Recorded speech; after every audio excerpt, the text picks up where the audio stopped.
नमस्कार दोस्तों, मेरी चैनल स्टोरी ऑफ बिया स्टार में आपका फिर से स्वागत है।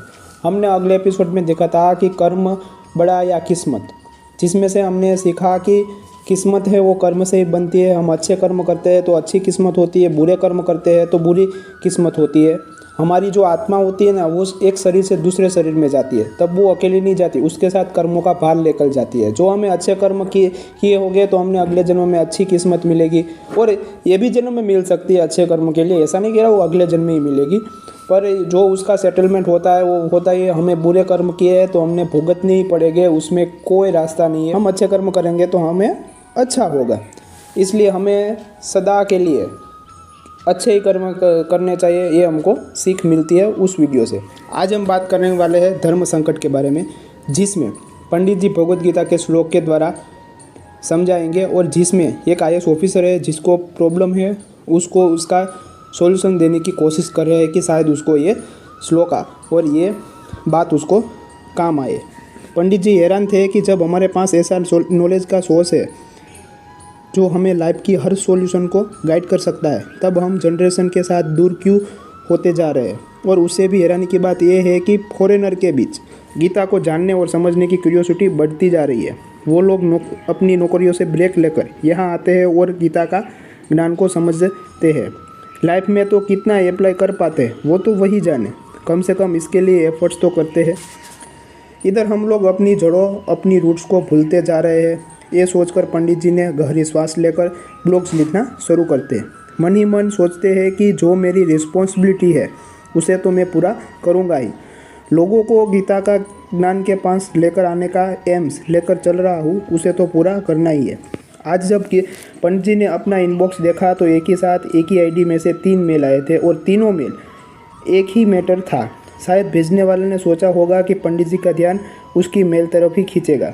पंडित जी के चेहरे पर मुस्कान आ गई। मन ही मन बोले कि मुझे कौन से दिन में 1000 मेल आते हैं कि कोई छूट जाएगी।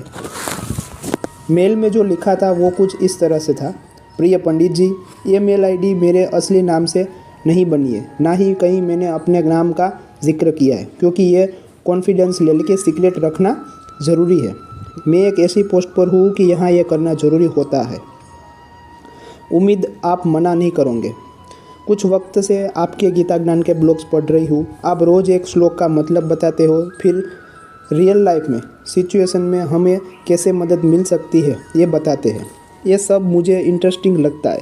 साथ ही ज़िंदगी जीने का नया नज़रिया, प्रॉब्लम को देखने का नया सलीका भी मिलता है। आज अपनी लाइफ का कहीं सॉल्यूशन न पाकर मैं आपको ये मेल कर रही हूँ, इस उम्मीद के से ही कि आप मुझे गीता ज्ञान के ज़रिए कोई ऐसा रास्ता दिखाएंगे जो सही हो। नाम तो बता नहीं सकती हूँ, बाकी सारी बातें डिटेल में बता रही हूँ ताकि आपको मेरी प्रॉब्लम का सही इसमें अंदाज़ लग सके।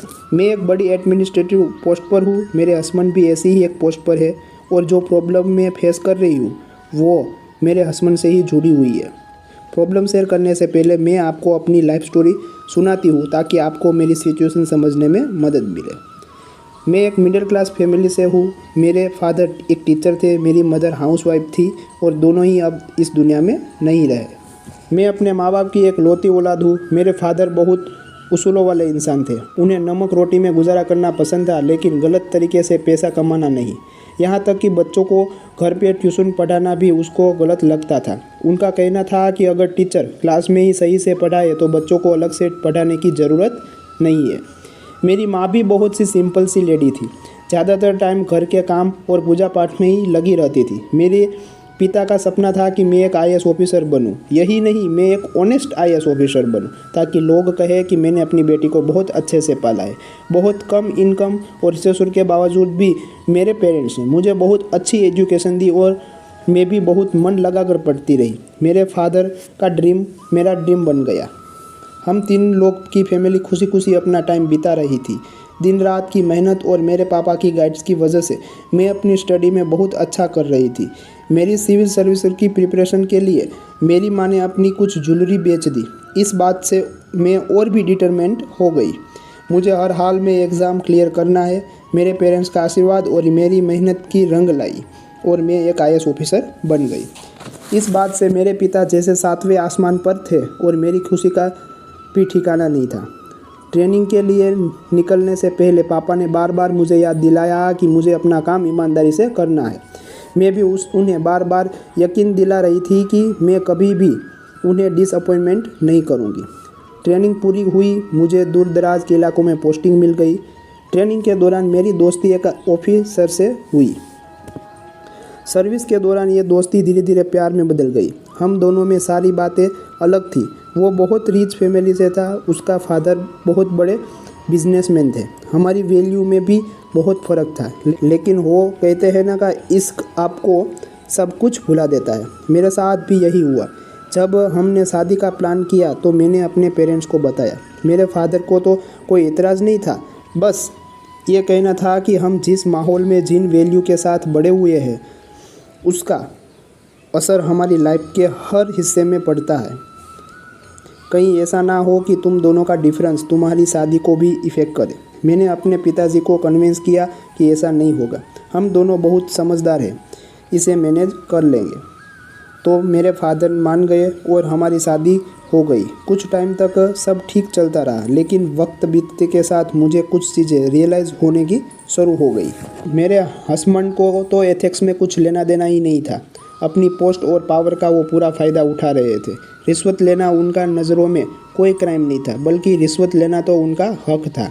मैंने उन्हें समझाने की बहुत कोशिश की, पर उन्होंने हमेशा मेरा मजाक उड़ाया। हद तो तब हो गई कि जब उन्होंने मुझे दिकियानुची सोच का बता दिया, और मेरे पिताजी को भी।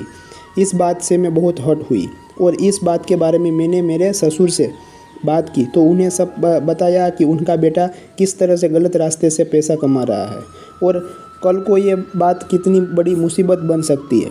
मेरे ससुर ने भी इस बात पर मुझे बहुत सुनाया कि मैं ओवर रिएक्ट कर रही हूँ। अब मैं बहुत हताश हो चुकी थी। इधर मेरे हस्बैंड के करप्शन के किस्से ऑफिसर के बीच फैलने लगे थे, लेकिन उन्हें कोई फ़र्क नहीं पड़ रहा था। अब सिचुएशन ये है कि हमारे बीच आए दिन इस बात पर लड़ाई होती है। वो अपने आप को सुधारने के लिए तैयार नहीं है, और मैं अपने पिता की सिखाई हुई वैल्यू पर कॉम्प्रोमाइज़ नहीं कर सकती, क्योंकि अब ये मेरी भी वैल्यू है। आप ही मुझे बताइए कि मुझे क्या करना चाहिए। इस कहानी को पढ़कर पंडित जी को बहुत दुख हुआ। किस तरह से लोग अपनी जीवन की सिचुएशन में फंस जाते हैं, खुद सही होते हुए भी टेंशन में जीते हैं, और इन सिचुएशन में बाहर निकलने में ज़िंदगी वो नहीं रही जो पहले थी। अब किसी ने प्रॉब्लम भेजी है कि इस उम्मीद के सॉल्यूशन मिलेगा, तो अपनी समझ के हिसाब से सॉल्यूशन तो बताना ही होगा। इसीलिए पंडित जी ने यह जवाब लिखा, आपकी सिचुएशन में समझ रहा हूँ, सही होते हुए भी आप टेंशन में है, इस बात का मुझे अफसोस है, लेकिन हमें कुछ ना कुछ तो डिसीज़न तो लेना ही होगा। मैं अपनी समझ के आधार पर आपको गीता का ये श्लोक भेज रहा हूँ, आप इसे समझो, और कोई मदद मिले तो अपने जीवन में आगे बढ़ो। तो भगवत गीता का ये श्लोक सुनो। नियतं कुरु कर्मं त्वहं कर्म जायो व्यंकर्मणः शरीर यात्रापि च तेन च प्रसिद्धेयद्व कर्मणः। इसका अर्थ इस तरह से है कि तू शास्त्रों में बताए गए अपने धर्म के अनुसार कर्म कर, क्योंकि कर्म न करने की अपेक्षा से कर्म करना ही श्रेष्ठ है, तथा कर्म न करने से तेरा शरीर का भी निर्वाह नहीं होगा। इसे सिंपल वर्ड में समझे तो इसका मतलब कुछ ऐसा है। भगवान श्री कृष्ण अर्जुन को समझाते हैं कि हर मनुष्य को अपने अपने धर्म के अनुसार काम करना चाहिए। जैसे स्टूडेंट का काम है पढ़ाई करना, सोल्जर का काम है देश की रक्षा करना, और जो लोग अपना काम ठीक से नहीं करते उनसे अच्छे तो वो लोग होते हैं जो अपने धर्म के अनुसार काम करते हैं, क्योंकि बिना काम किए शरीर का पालन पोषण करना भी संभव नहीं है। जिस व्यक्ति की जो भी ड्यूटी तय है उसे वो पूरा करनी ही चाहिए।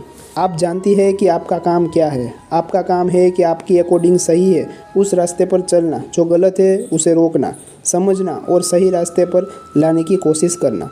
अगर इसमें आपको अपनों की नाराज़गी झेलनी पड़े तब भी अपने रास्ते से नहीं हटना चाहिए, क्योंकि सही और गलत इंसान देखकर डिसाइड नहीं होता। इसलिए अपना काम कीजिए। हो सकता है कि इसका रिज़ल्ट अच्छा ना हो, लेकिन आपको इस बात का सेटिस्फेक्शन हमेशा रहेगा कि आपने काम ठीक से किया। अगर बहुत कोशिश के बाद भी कोई सुधरना ना चाहे तो उसे उसके हाल पर ही छोड़कर आगे बढ़ने में समझदारी है। भगवान श्री कृष्ण आपको सही राह पर चलने की शक्ति दे।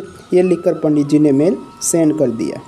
तो दोस्तों, मेरी वीडियो कैसी लगी, अच्छी लगी हो तो मेरे चैनल को लाइक कीजिए, सब्सक्राइब कीजिए और शेयर भी कीजिए और बेल आइकन दबाना मत भूलिए ताकि मेरी वीडियो आप तक पहुंचती रहे और दूसरों को भी इसका लाभ मिले और उसका प्रॉब्लम का सॉल्यूशन हो। नमस्कार।